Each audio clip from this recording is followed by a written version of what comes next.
बिस्मिल्लाहिर्रहमानिर्रहीम। अस्सलाम वालेकुम। मैं हूं मोहम्मद अकरम खोसो। मुझे बहुत दुख, बहुत ही अफसोस से कहना पड़ता है कि अगर पाकिस्तान में आपको इलेक्शन नहीं करनी, सिलेक्शन करनी है, तो ये वोट, ये इलेक्शन, ये डेमोक्रेसी, ये तमाशा, इसका क्या मतलब?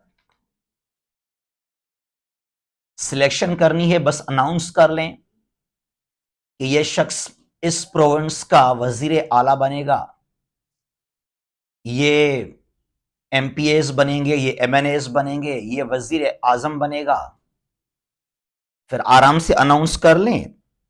फिर ये तमाशा, ये वोट, लोगों को जलील करना, इतना सारा पैसा खर्च करना, क्या मतलब?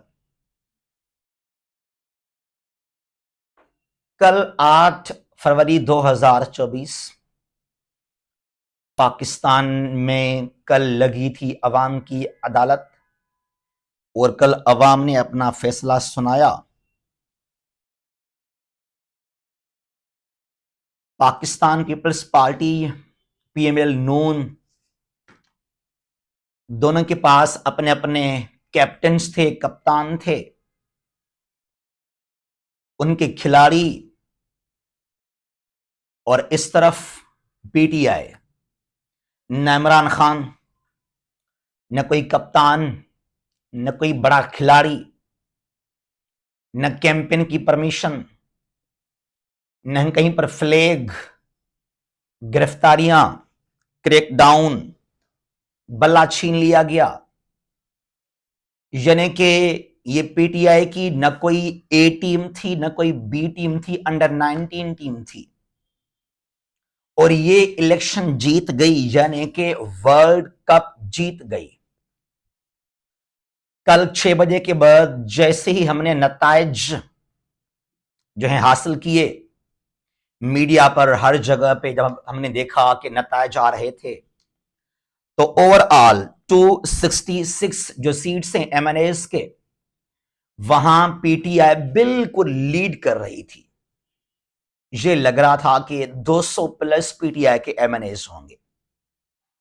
उसके बाद क्या हुआ? अचानक नताइज का आना बंद हो गया, रिजल्ट स्टॉप हो गया, और सुबह के बाद दोबारा फिर से स्लोली ग्रेजुअली जो है वो रिजल्ट्स को अनाउंस करना शुरू किया गया।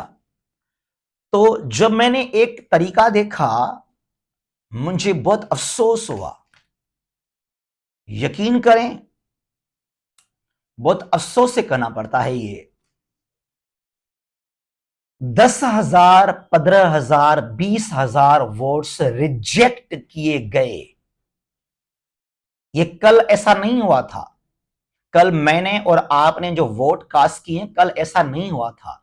ये पूरी रात इस तरह डेलिब्रेटली, मुनज़्ज़म अंदाज में ये काम किया गया। रात को जैसे रिजल्ट अभी आ रहे हैं, तो पता है क्या हमें सुनने को मिलता है कि पीपल्स पार्टी तो बिल्कुल पीछे है, सिंध में ये कन्फाइन हो गई है। तो मुकाबला पीएमएल नून और पीटीआई, पंजाब में, केपीके में। तो वहां पर एक पीटीआई का उम्मीदवार है, उसको यूं समझ लें कि वोट्स पड़े हैं 90,000, तकरीबन 1 लाख। और जो पीएमएल नून का उम्मीदवार, उसको वोट पड़े हैं कोई मेरे ख्याल में 80,000, 85,000। जो मार्जिन है जीत का वो कोई 15,000, 20,000 है। अब क्या हुआ? यहां पर डेलिब्रेटली ये रात किया गया, ऐसा एक मुनज़्ज़म अंदाज में, प्लानिंग के तरीके से। तो जो पीटीआई के वोट्स हैं, जो पीटीआई के हक में वोट्स हैं, उनको किया गया रिजेक्ट। अब ये कैसे? वो वोट बिल्कुल प्रॉपर थे, ठीक थे, सही थे। अब जो बाकी और वहां पर निशान लगे हुए हैं, कहीं और पर ठप्पा लगाया गया, तो वो वोट हो गया फिर रिजेक्ट।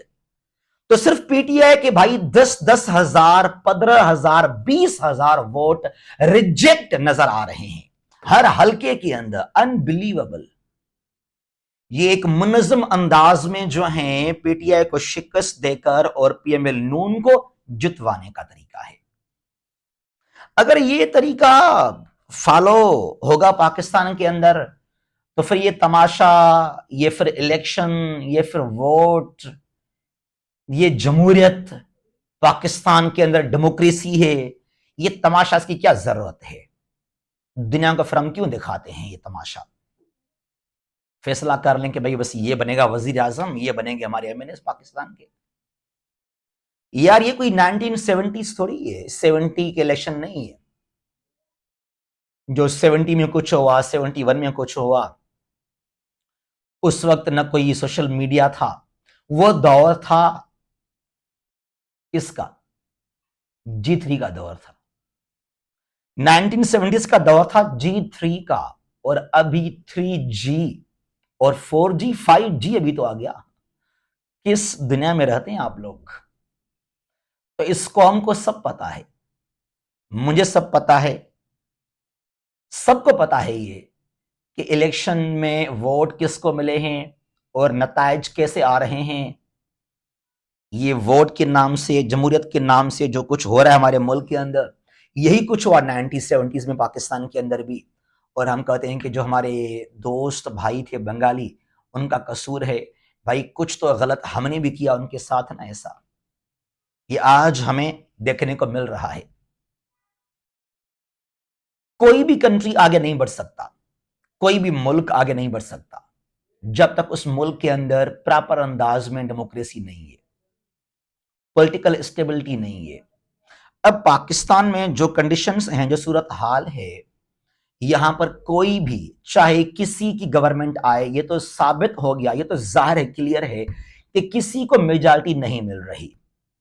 डेलिब्रेटली यहां पर एक बनेगी कोलिशन गवर्नमेंट, कोलिशन गवर्नमेंट बनेगी। बहुत सारे जमात यहां लगेगी मंडी, देखना जरा आप, यहां लगेगी मंडी, उम्मीदवार यहां पर बिकेंगे, खरीद किए जाएंगे। उसके बाद गवर्नमेंट बनेगी कोलिशन। उसके बाद क्या होगा? इल्जाम तराशी होगी कि मेरे पास तो अक्सरियत है ही नहीं, मैं तो आजाद नहीं हूं, मैं कोई फैसला खुद नहीं कर सकता। तो पाकिस्तान के हालात वही रहेंगे, वही पाकिस्तान के अंदर होगा। पॉलिटिकल क्राइसिस, इनस्टेबिलिटी होगी हमारे मुल्क के अंदर। और जिस मुल्क में इनस्टेबिलिटी है, पॉलिटिकल क्राइसिस है, तो उस मुल्क के अंदर जो उसकी मईशत है, इकोनॉमिक स्टेबिलिटी है, वो कभी भी नहीं होगी। There will be economic instability, economic crisis then. तो ये पाकिस्तान के अंदर जो अभी मैं देख रहा हूं, ये बहुत ही गलत है हमारे मुल्क के अंदर। ये जमहूरियत के नाम से एक तमाशा है, एक शोशा है, और कुछ भी नहीं है। हजारों में वोट रिजेक्ट हो रहे हैं, अनबिलीवेबल। इसको हम क्या कहेंगे? क्या कहें हम? कौन कर रहा है ये जमहूरियत है, ये वोट है, ये इलेक्शन है पाकिस्तान के अंदर।